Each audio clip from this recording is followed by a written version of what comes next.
Okay.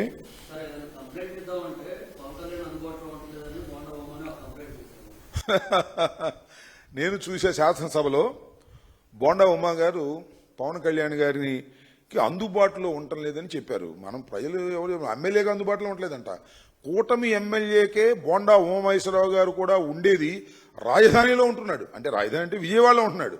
ఈయన విజయవాడలే కదా, ఆయనే అందుబాటులో ఉండలేదంట.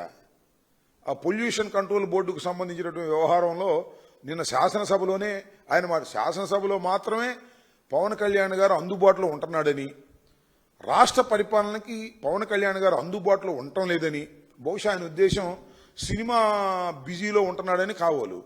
మనం చెప్పింది కాదు, నేను మరొకళ్ళు చెప్తే ఇదేదో విమర్శ కడుపు మంటతో పవన్ కళ్యాణ్ గారి మీద అంటున్నారని జనసేన వాళ్ళు మా మీద పడతారు. ఇవాళ బోండా ఉమ్మగారే చెప్పాడు పవన్ కళ్యాణ్ గారు అందుబాటులో ఉండటం లేదు అని. దీనికి ఏం సమాధానం చెప్తారో వాళ్ళని చెప్పమనండి. పవన్ కళ్యాణ్ గారు కోపం వచ్చి ఉంటారు సహజంగానే, ఆయన ఏమన్నంటే కోపపడతాడు. శాసనసభలో మాత్రం అందుబాటులో ఉన్నాడు అనేది అర్థమవుతుంది. అప్పుడప్పుడు క్యాబినెట్ మీటింగ్కే రావటం లేదండి, ఏంటో మరి విషయం తెలియదు మనకి.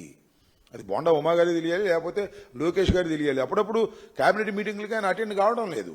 మరి ఏమిటో విషయాలు, మరి అంతర్గతంగా ఏం జరుగుతుందో మాకు తెలియదు.